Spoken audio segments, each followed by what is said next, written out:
પવિત્રતા સાથે આદર્શોના પાલનની નેમ લેવાનું મન થઈ જાય માત્ર શ્રીરામના સ્મરણથી. અને એનું કારણ છે રામાવતારની ઘટમાળ. અયોધ્યામાં અવતાર લીધો અને અવતાર દરમિયાનના એક પ્રસંગથી ઉદાહરણ બેસાડ્યા, આદર્શોનો ચિતાર આપ્યો, વચનબદ્ધતાનું પાલન કર્યું. પણ શું આપ જાણો છો કે શા માટે અયોધ્યાને જન્મભૂમિ તરીકે પસંદ કરી ભગવાને? અને શા માટે રઘુકુળમાં જ જન્મ્યા શ્રીરામ? આવો એ અંગે જાણીએ જ્યોતિષાચાર્ય ઉર્વશકુમાર પંડ્યા પાસેથી.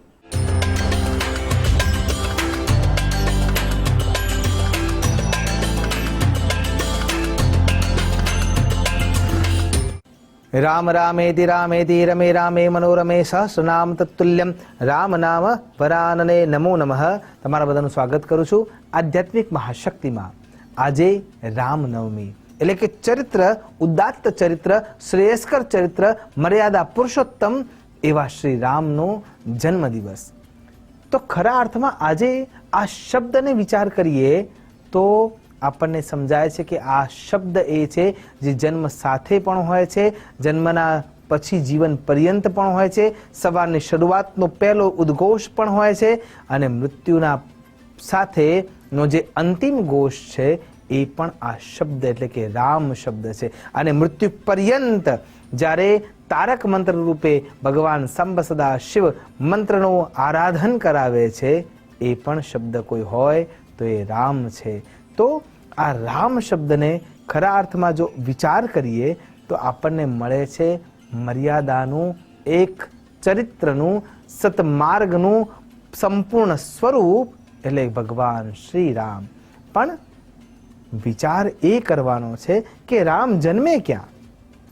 જો આપણા ઘરમાં સંતાન રૂપે આપણે રામને લાવવા છે તો એવા કયા પરિવેશનું આપણે નિર્માણ કરીશું કે જેથી રામ આપણા ઘરમાં જન્મે? તો સૌથી પહેલા વિચાર કરીએ કે રામ એ રઘુવંશમાં કે રઘુકુળમાં કે સૂર્યવંશમાં કેમ પ્રગટ થયા, કેમ એમને ઇક્ષ્વાકુ વંશને સ્વીકાર કર્યો અને કયા કારણે જગતના નાથ રામના રૂપમાં પ્રગટ થયા? તો સૌથી પહેલા જો વિચાર કરીએ તો ઇક્ષ્વાકુ વંશની ગાથાને જ્યારે વિચાર કરીએ છીએ ત્યારે ઇક્ષ્વાકુ મહારાજે પોતાનું જીવન સત્કર્મ માટે વ્યાપ્ત કરી લીધું. એ જ કુળમાં જ્યારે આગળ વિચાર કરીએ તો રઘુરાજા જન્મ્યા છે. રઘુરાજા એટલે પરમ પ્રતાપી, પરમ ઓજસ્વી, પરમ તેજસ્વી રાજા. કેટલા શક્તિમંત! જ્યારે એ પોતાના સ્થાનથી વિચલિત થવાનો વિચાર કરે છે ત્યારે બધું જ પોતાના સંતાનોને સોંપીને દાન દક્ષિણાઓ કરીને પોતાની જાતને સંન્યસ્ત અવસ્થામાં મૂકે છે. અને એ વખતે જ્યારે એ સંન્યસ્ત અવસ્થામાં પોતાના તપને પ્રતિરૂપ આપવા માટે બેઠા છે ત્યારે એ સંકલ્પ કરે છે કે અહીંયાથી મારે 6 મહિના સુધી તપ પૂર્ણ ના થાય ત્યાં સુધી ઊભા થવાય નહીં. ગામના લોકો આવીને, રાજ્યના લોકો આવીને, નગરના લોકો આવીને રઘુરાજાને પ્રાર્થના કરે છે કે પ્રભુ, તમારે એવું તો કયું વસ્તુની જરૂર છે કે જેના કારણે તમે આટલું ભયંકર તપ આચરી રહ્યા છો? અહીંયા નગરમાં રાતના મધ્ય ભાગમાં એક દૈત્ય આવે છે અને ગાયોનો ભરક કરી જાય છે, એટલે કે એને મારીને લઈ જાય છે. તો તમારે આ તપ રાજવી હોવા છતાં શું કામનું છે? અને એ વખતે રઘુરાજા એમ કહે છે કે હું નિયમબદ્ધતામાં છું, અહીંયા મહાકાલ આવીને ઊભા રહી જાય તો પણ મારાથી ઊભું થવાય એમ છે નહીં. પણ છતાંય જ્યારે એ અસુર આવે છે એ અસુરના આવવાના સમયે ખાલી એટલો હાકલ જ કરવાનું છે કે એટલું બોલવાનું છે કે હે રઘુરાજા, મદદ કરવા માટે પધારજો. અને થાય છે પણ એવું કે જ્યારે રાક્ષસ રાત્રિના મધ્ય ભાગમાં 12 વાગ્યેના સમયમાં મધરાતનો જ્યારે ગજર ભાંગતો હોય છે એ વખતે આવે છે અને એ વખતે નગરજનો એકઠા થઈને એમ બોલે છે કે હે રઘુરાજા, મદદ કરવા માટે આવજો. ત્યારે રઘુરાજા પોતાના સ્થાન પર બેઠા બેઠા દર્ભની સળીને મંત્ર દ્વારા ઈશ્વરનું આરાધન કરતા તોડે છે અને એ જગ્યાએ રાક્ષસના 2 ટુકડા થઈ જાય છે. આવી દિવ્ય શક્તિ જેને પ્રાપ્ત કરી છે એ રઘુરાજા છે. ત્યાંથી આગળ વિચાર કરો ભગીરથ મહારાજ, જે પોતાના પૂર્વજોના ઉદ્ધાર માટે જગદંબા ગંગાને લઈ આવ્યા. આનાથી વિશાળ કર્મ કયું હોઈ શકે? અને છતાંય આ પોતાના પૂર્વજોમાં આટલી પ્રબળતા હતી એટલા માટે ભગવાન જન્મે છે? ના, જરાય નહીં. એ નગરના વ્યક્તિઓમાં પણ કેટલી પવિત્રતા છે એનો વિચાર કરીએ. પ્રસંગ એવો થાય છે કે જનક રાજાના રાજ્યમાં એક બ્રાહ્મણ દેવતા જઈ રહ્યા છે. ચોમાસાનો સમય હતો. એ વખતે વરસાદ પડેલો હશે અને ત્યાં ગારામાં, કાદવમાં, કીચડમાં એક ગાય એવી રીતે ફસાઈને પડી રહી છે કે જ્યાં એનો અંતિમ સમય નજીક છે. આ બ્રાહ્મણ દેવતા જઈ રહ્યા છે અને બ્રાહ્મણ દેવતા જઈ રહ્યા છે અને એમને ખબર નથી કે ત્યાં ગારામાં ફસાયેલી કોઈ ગાય છે. આપણે જ્યારે જતા હોઈએ અને જ્યાં કાદવ ભરાયો હોય તો કેટલા સાચવીને સારી રીતે આમ બચી શકીએ, છાંટા ઉડે ને એ પ્રમાણે અંદર જતા હોઈએ છીએ કે બચીને જઈ શકીએ રસ્તાને એક ખૂણામાંથી. એ જ રીતે જ્યારે અંદર પ્રવેશ કરે છે નગરમાં અને ત્યાં ગારાવાળી જગ્યામાં કોઈ જગ્યાએ પથ્થર જેવું દેખાય છે અને ત્યાં એ પગ મૂકે છે અને એ પગ જે જગ્યાએ મૂકે છે એ ભૂલથી એ ગાય હોય છે એના શરીર ઉપર પગ મુકાઈ જાય છે અને એ રીબાતી જે ગાય છે એના શબ્દો નીકળી જાય છે કે જે કાર્ય માટે તું જઈ રહ્યો છે એ કાર્ય, અને આ પશુતાવાળું વર્તન તે મારા જોડે કર્યું છે, જા તને પશુ થવા માટેનું ખોળિયું મળશે. અહીંયા ગાય શરીર છોડી દે છે.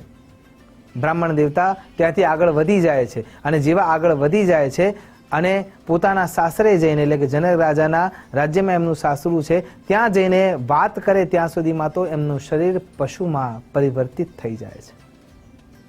બધા યોગ્ય બ્રાહ્મણોને બોલાવવામાં આવે છે. પણ દુઃખ ભંજન જનક રાજા પણ ત્યાં આવે છે અને બધાનો મત એક થાય છે કે અયોધ્યામાંથી કૌશલ્યા દેવી જો આવે અને શરીરના નદીનું જે પાણી છે એ આના ઉપર પધરાવે તો આને પાછું સ્વખોળિયું પ્રાપ્ત થઈ શકે એમ છે.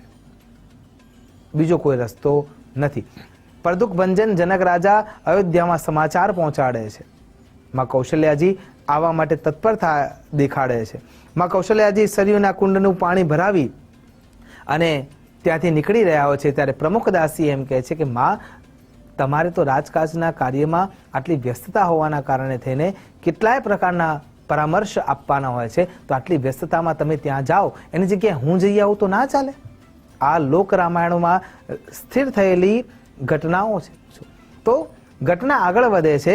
દાસી એમ કહે છે કે અમે જઈ આવીએ તો ના ચાલે અને દાસી તૈયાર થાય છે. જ્યારે દાસી સરયુ કુંજનું પાણી લઈને નીકળી રહ્યા છે અને એ ત્યાંથી આગળ વધી રહ્યા છે તો રસ્તામાં જોવે છે વેલડું તૈયાર થયેલું છે. સાત સજાડી સાથે જેમ રાણીને શોભે એવી તૈયારી કરીને નીકળી રહ્યા છે. ત્યારે જે અયોધ્યાનો કચરો વાળવા વાળી બેન છે એ આવીને કહે છે કે તમે ક્યાં જાઓ છો? તમે તો રાણીના પ્રમુખ દાસી છો અને જો આ કાર્ય માટે જવું હોય તો અમે જઈ આવીએ, તમે એ અમને આપી દો. એટલે સરયુનો જે પાણી ભરેલું છે એ કુંજ એમને આપી દેવામાં આવે છે અને અયોધ્યાના માર્ગને વાળવા વાળી દીકરી તૈયાર થાય છે. એ વેલડામાં બેસે છે, સાત શણગાર સાથે જઈ રહ્યા છે અને જનક રાજાના દરબારમાં ઉતરે છે. આ બાજુ બધી જ તૈયારી થઈ ગઈ છે.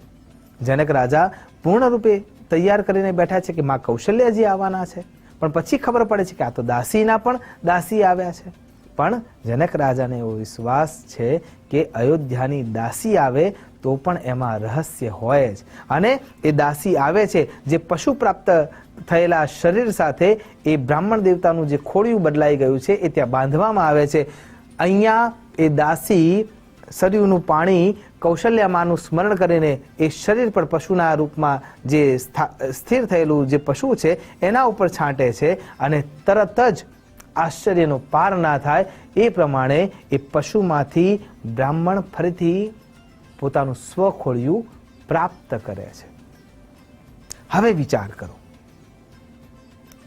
એ અયોધ્યાની શેરી વાળવાવાળી જે બેન છે એને કેટલો વિશ્વાસ હશે કે અયોધ્યાના કાંગરામાં બેઠેલા માં કૌશલ્યા છે ત્યાંથી માંડીને શેરી વાળવાવાળી બેન સુધી પણ જ્યાં પવિત્રતા હોય ને ત્યાં રામ જન્મ થઈ શકે. અને એટલા માટે રામ એ જગ્યાએ જ્યાં આવો પરિવેશ છે, જ્યાં નાનામાં નાનો વ્યક્તિથી માંડીને રાજ સુખ ભોગવનારા તમામ વ્યક્તિઓ અને એમના પૂર્વજોમાં પણ જ્યાં સદચરિત્ર અને આચરણ છે ત્યાં જ રામ જન્મી શકે. આપણા ઘરે જો રામને જન્માવા હોય તો ચરિત્ર નિર્માણ એક જ માર્ગ છે અને એનું આચરણ એ સૌથી પહેલું પગથિયું છે. આશા કરું છું આ રામનવમીના દિવસે આપણે આપણા ઘરમાં રામના પગલાં પડાવી શકીએ એવા ચરિત્રને નિર્માણ કરીએ. સનાતન હિન્દુ ધર્મને સુયોગ્ય કર્મ અંજલિ આપીએ અને એના થકી રામ આપણા રામ તત્વ રૂપે આપણા શરીરમાં રમણ કરતા થાય, એ જ અભ્યર્થના સાથે નમસ્કાર. અસ્તુ સદા શિવોહમ. નમો નમઃ.